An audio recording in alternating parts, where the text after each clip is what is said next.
Welcome back to Island Bike Life. Today, we're going to take a look at the all-new and revamped Ibis Ripley. I got this bike from Jeff and the fellows over at Trail Bicycles located in Courtenay, here in the Comox Valley. They're one of the island's premier dealers of Ibis, Pivot, Trek, and other great brands, and if you're in the area, stop in and say hello and see what they have to offer. In order to put this bike through the fairest test possible, Jeff got me the opportunity to bring this bike back to my home trails here in Nanaimo.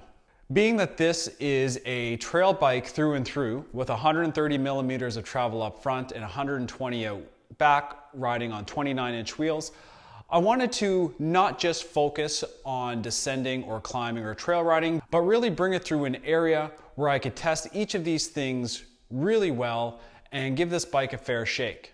The bike in question was a size large and fit me okay, though after spending a couple of days on this bike, I think I definitely would upsize to an extra large. Being 6'1" with about a 33-inch inseam, the geometry and the fit on an extra large would have been a little bit nicer. Like I said, this is an all-new Ripley from Ibis, and they've updated the geometry to some of the most common standards, which includes everything being a little bit longer, a little bit slacker, and a little bit more aggressive all around. The wheelbase on the Ripley is pretty good on a size large. It felt nice and tight and was very responsive with the 1207 wheelbase. The head tube angle on this one is 66.5 degrees with a 76 degree C-tube angle. The chainstays are nice and short, which allowed for great maneuverability at 432. The reach on the large was at 475 with an overall stack height of 622. The overall geo on the bike is pretty consistent with everything that is out there on the market today. And of course, like all of these newer geometry bikes, it features a 44 millimeter offset fork, and the bike comes with boost spacing front and rear. The build on the bike really was nice. It was the GX level build, though one thing that Ibis offers that a lot of other bike companies don't is the ability to sort of customize certain parts of your build. So on this particular bike, the suspension was upgraded from the performance to the factory level. So that being said, the suspension setup was a factory Fit 4 paired to a factory DPS out back. It was a full GX Eagle drivetrain with a pair of Descent alloy cranks. The wheels were Ibis brand, both rims and hubs, and were wrapped in Schwalbe tires, a Hans Dampf up front and a Knobby Nick out back, both in their wide trail 2.6 sizing. The cockpit also was Ibis branded, both the stem and the bar, paired to Shimano XT Dior 2-piston brakes. One of the things I liked most about the spec was the Bike Yoke Revive dropper post. It's the first time I've ever ridden one of these, and it really was excellent. The throw on the lever was smooth and light, and the post itself felt just wonderful. Overall, the build kit on this bike, for the price that you pay, really is pretty good value. When it came to the climbing on the Ripley, I really wasn't terribly surprised. This is a short travel trail bike, and you would expect it to climb pretty damn well, and it did. The DW Link suspension did a great job of soaking up a lot of my pedal input, though I did have a little bit of noticeable pedal bob.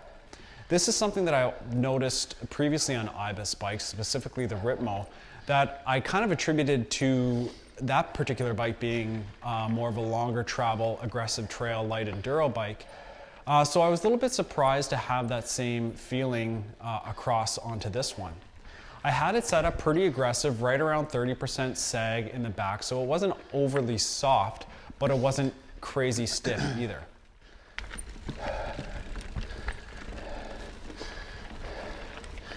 The new Ibis Ripley really is quite a nice climber on single track. It's a good balance of a relatively steep C-tube angle.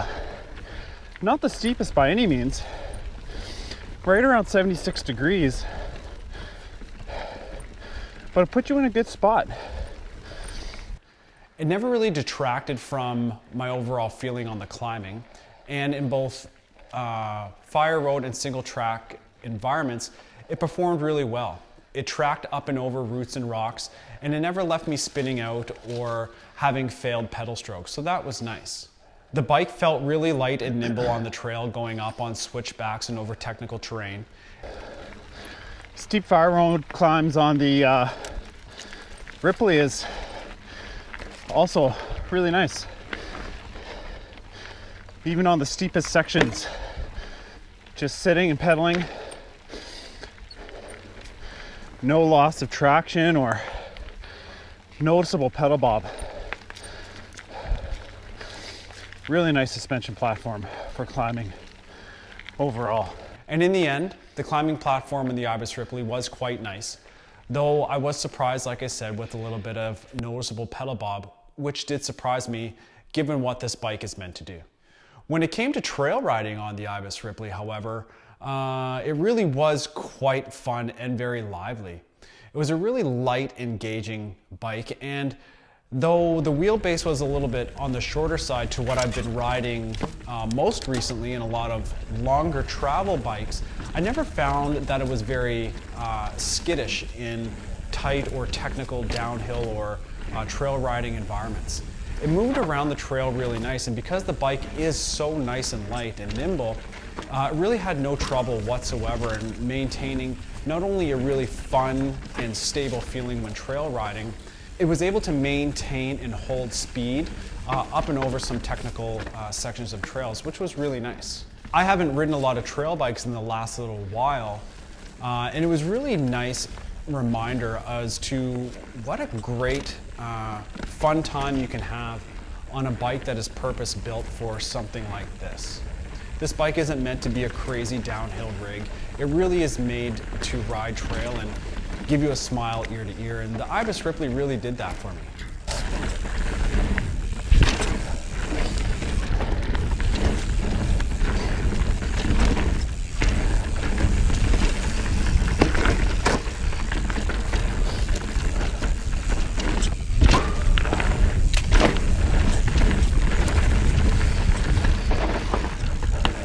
The only sort of negative feeling that I had with the Ripley in trail riding was if I was pushing it a little bit hard into corners, or if I wasn't really picking my line very closely, I did feel like it had a little bit of squirm in the frame. And I wasn't sure if it was a result of the suspension and frame setup, or if it was just an anomaly with the super fat 2.6 tires that were on the bike that I didn't really like.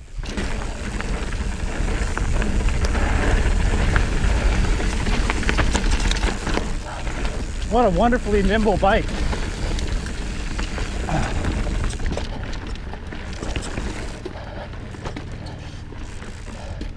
I've found DW Link bikes sometimes can feel a little bit chattery, rough. This thing just tracks so nicely.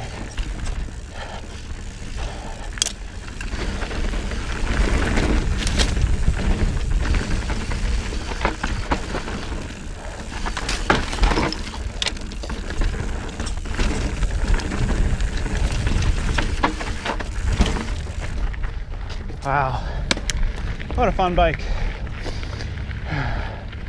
The trail bike category is alive and well with the all-new Ibis Ripley. That's for goddamn sure. When it came to descending, the bike really was pretty fun. It didn't descend as aggressively as other bikes, and it's not meant to, though I never felt like it really held me back. Quite a few years ago, I owned a Rocky Mountain Thunderbolt. Very similar in terms of travel setup, though that bike was particularly different in the geometry. One thing that I didn't like about that bike was that I always felt, especially when I started to push the bike, that I was on the edge of disaster at any moment, because it was a little bit steeper in almost all of the geometry categories. That wasn't the case on this new Ripley at all. I felt very confident and very stable on just about anything that I took it down.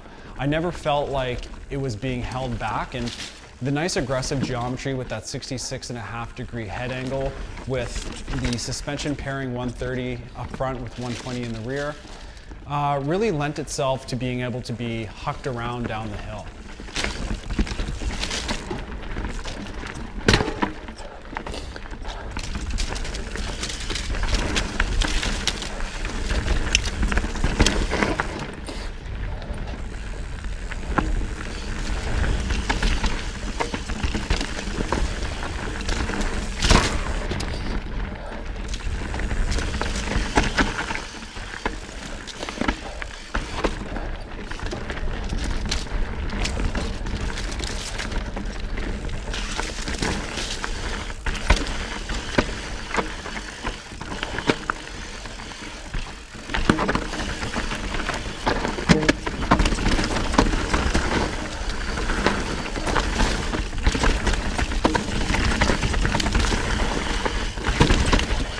Wheelbase, I think, could end up being a little bit longer. With a little bit longer chain stays, you might increase some of that descending stability. But the trade-off of that is that it's probably not going to climb as well, and the trail riding isn't going to be quite as fun. And that's not what this bike is for. And so because of that, even though perhaps to some people it might feel a little bit twitchy when going downhill, it's not really meant to be a downhill super descending rig. So don't let that dissuade you. The descending in the end was very fun. I liked it a lot. It was definitely a bike that used all of its travel very easily, but it used it well. It maintained traction, held the trail really well, but was light and nimble enough that if I felt like I wanted to, I was able to jump off and hit little drops, no problem at all. When you look at the Ripley's comparative category, I think I've already alluded to this. The build kit is pretty standard in that sort of GX level. There's a lot of in-house bits like the wheels and the hubs and the stem and the cockpit, so you're not getting a lot of sort of aftermarket or specialized parts in that way. And so because of that, you could probably pay a little bit less. This is one of the things that I dislike about certain bike companies that are heavily spec'd with their in-house products. Not that they're not good, but the margins on those products, because they're being made by the manufacturer, are so much greater than other brands that are sourcing out some of these parts to dedicated manufacturers. Because of that, they could lower the price of their bikes overall, but they generally tend not to. And so because of that, the price that you're paying on this, while it is reasonable and in comparative sense across the board to other bikes, it really could, in the grand scheme of things, be a bike that is a little bit less money overall and really increase their value, because their full carbon frame, their DW Link suspension setup really is quite good and quite unique. Their warranty is excellent, and they could really open their market share up quite a bit more if they moved a little bit more towards less of a boutique brand and more of a price conscious market, especially with all of their in-house parts. So what are my final thoughts on the Ibis Ripley? Well, I think it's a really great bike. It's one of the first trail bikes that I've been on in a long time, and it really opened my eyes as to why this is such a great category of bikes to be on. It really was quite a fun ride, and overall, the ride characteristics were just excellent. I think it'd be a great bike for here on Vancouver Island for just about any trail network outside of some of the craziest stuff in the higher parts of Cumberland or South Benson riding area here in Nanaimo. If you're looking for a bike that you can go out and pedal all day, it's going to not really leave you out there, and is built pretty well with a good spec for a reasonable price, this one might be for you. Finding one might be a little bit difficult. Ibis dealers are few and far between up here, so make sure you go see Jeff and the guys over at Trail Bicycles if you are looking for one. My only real complaint on the entire bike was that sort of weird feeling that I think is probably more attributed to the tire size than the bike itself, and that there was a little bit more suspension movement in the bike than I would have anticipated, but it didn't really detract a whole lot from the overall feeling on the bike, and for me to give it my recommendation overall for you to go out and try. I really hope you like this look at the all-new Ibis Ripley.